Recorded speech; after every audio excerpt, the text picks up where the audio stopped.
Welcome back, YouTube. So, a YouTuber follower asked me a question because I said sometimes when I do jobs, I could do them faster than book time. One, there's a reason for that.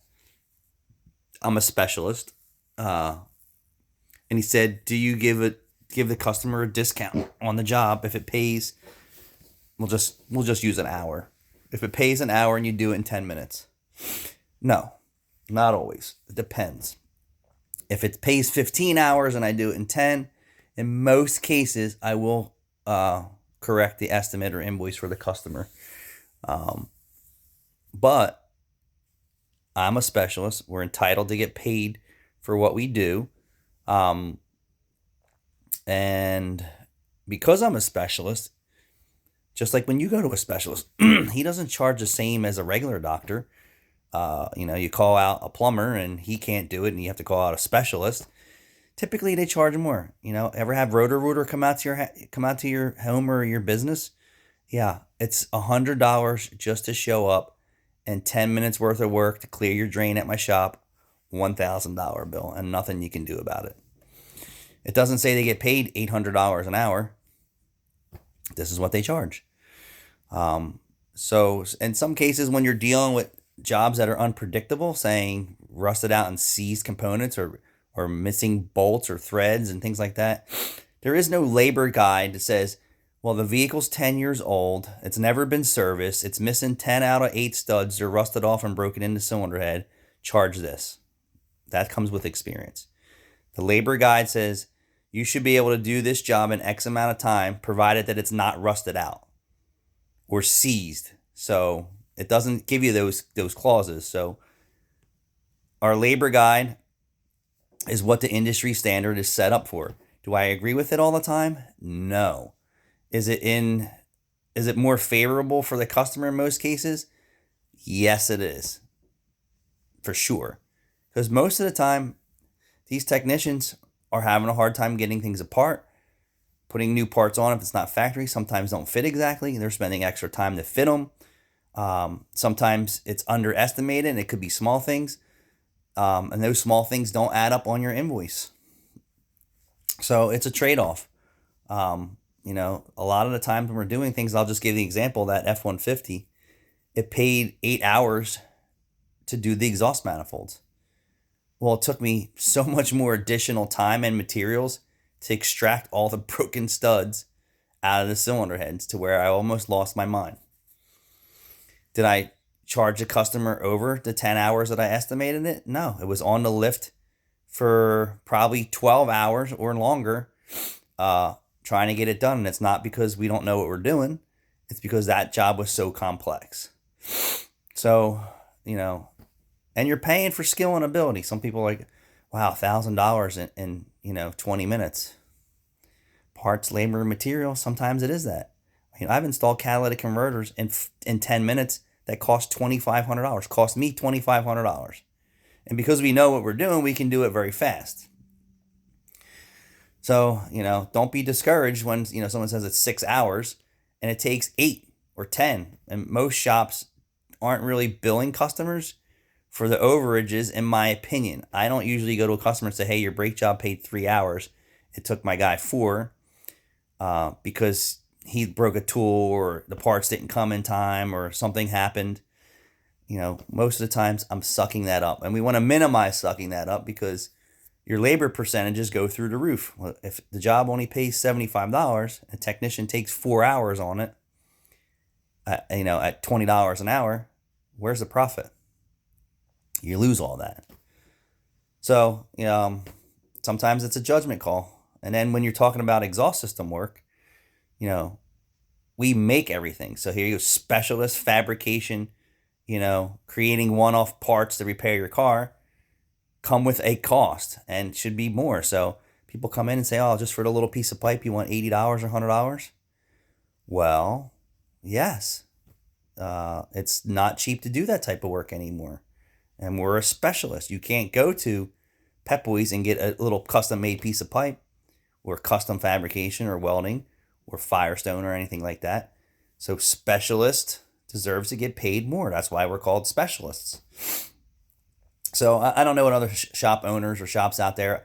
I would probably bet you if the dealership says it pays 5 hours and it took their mechanic 10 hours, they're saying, hey, Mr. Customer, guess what? You owe us for another 5 hours.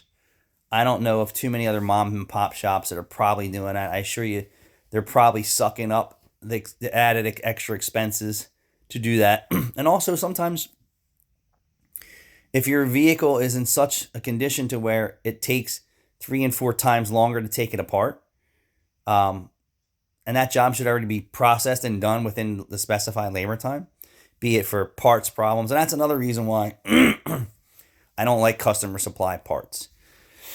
We'll just say if the part fits and it doesn't work when we're done, headache. So that's why I really frown upon that.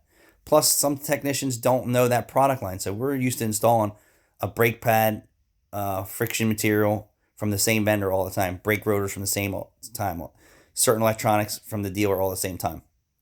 So we have that product knowledge and experience. Some of these people are buying blend products on the internet, and I'll say just exhaust systems for one. Some guys are saying it's a defect or a blem, but the customer's not reading the small print and fine print. When do they? And they call up, oh, I have a whole exhaust system for my car. It never fits. In all my years, I've had a handful of exhaust systems that customers have supplied, which I don't do that anymore, that actually fit. So I say, okay, it's 175, 150, 200. Well, that 10-minute direct fit bolt-on job is now a welder's involved, a sawzall's involved, a grinder's involved, additional hangers are involved. There's so much more involved to make it fit properly, so the customer doesn't have a rattle or a vibration coming from their exhaust system because it just doesn't fit. So, and there's a lot of products out there that just don't fit. There are some that do and some that don't. But the moral to the story is the shop's not trying to incur any more labor time than they need to, unjustified. And we get paid by our shop labor guide to give you an idea of how long it's supposed to take to do that job. If the whole world and solar system was in alignment, I will tell you, in our environment, we're not working on brand new cars. So chances are anything coming apart super smooth and easy is a blessing every day for us. So for me, it's on a sliding scale, and it's on more of we're entitled to get paid for what we do based on the estimate. And I'll tell you, for this Saturday, we were only open from 7:30 to 12. We had a Honda that paid 3.5 hours for front hub bearings. The ABS sensor was seized. Thank God that I'm a specialist and I got that out. It didn't cost the customer any more money, where I could have just said, F it. Tell her she needs a new sensor. It's another $150, but I didn't. Bust out the torch. Now you're burning money with acetylene and gas. Heat that up. Hope that it doesn't break. Breathing shit that you shouldn't be breathing. Get the sensor out. Get it over to the press. Knock all that stuff apart. No additional issues. So I'm doing the hub bearing work, and Jude is doing the power steering pump. She declined the rack and pinion.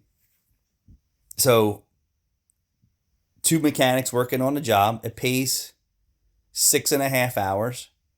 And we get it done. I think by the time we got the approval, it was 8:30. So in 3.5 hours, something like that, or less. But 2 technicians were working on it at the same time. That doesn't entitle the customer to save that money. 2 mechanics are getting paid to work on our car to get it done timely and in fashion. And so we also spilled an extra quart of power steering fluid, which isn't free. We don't estimate that for her job. Like, we're going to need additional power steering fluid. And the reason is the aftermarket power steering pump didn't come with a new plastic piece for the hose, which, in my opinion, either the casting on the aftermarket pump was a little off, or the plastic was warped. And after 2 times of Jude attempting to seal it with an O-ring, I had to pull it apart, take a look at it, which is 3 times taking that apart, put another O-ring in it. It was on the return side, so it's not under high pressure. Added a little black RTV silicone to the mating surfaces, and it's sealed. So there, the customer didn't continue to pay us for all the extra quarts of oil, all the extra brake clean and extra time. We just went with it because we were moving along so well with it. Thanks for watching.